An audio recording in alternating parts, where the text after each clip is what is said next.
First up, Prime Minister Benjamin Netanyahu said on Thursday Israel is keeping up its war in Gaza, but is also preparing for scenarios in other areas. Israel has been bracing for possible Iranian retaliation for the killing of a senior general and 6 officers in a strike on the Iranian Embassy compound in Damascus on April 1st.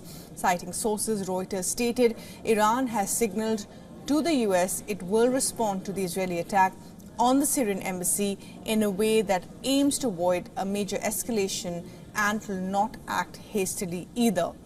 Now, Netanyahu said, and I quote here, "Whoever harms the US, we will harm them. We are prepared to meet all the security needs of the state of Israel, both defensively and offensively." The Israel chief military spokesperson, Rear Admiral Daniel Hagari, said civilians were not being told to make any special preparations, but he added that Tel Aviv was highly prepared for a range of scenarios. Yoav Gallant told the U.S. Secretary of Defense Lloyd Austin a direct Iranian attack will require an appropriate Israeli response.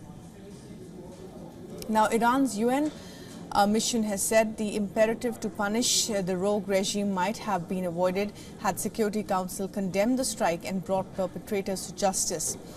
Earlier, an Iranian news agency published an Arabic report on its X platform saying that the airspace over Tehran had been closed for military drills, but it then removed the report and denied any such news.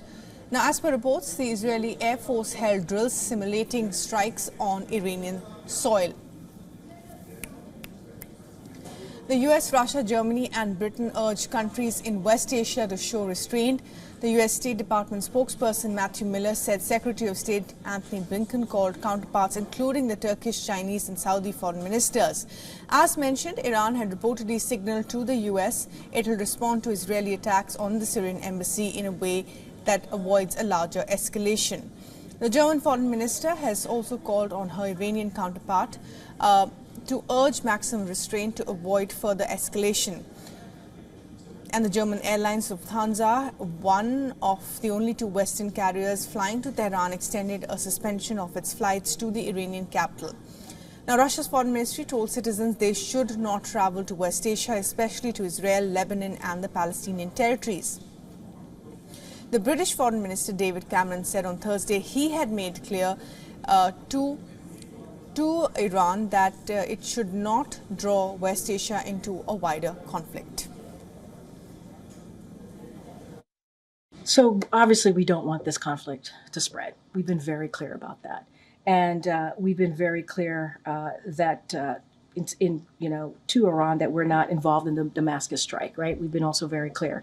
I'm not going to get into public back and forth. We communicated to Iran that the U.S. had no involvement in the strike, as I just mentioned, that happened in Damascus. And we warned Iran not to use this attack as a pretext to escalate further in the region or attack U.S. facilities or personnel.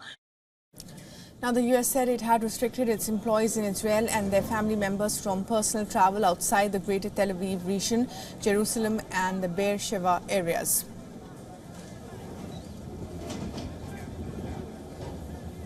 For all the latest news, download the WION app and subscribe to our YouTube channel.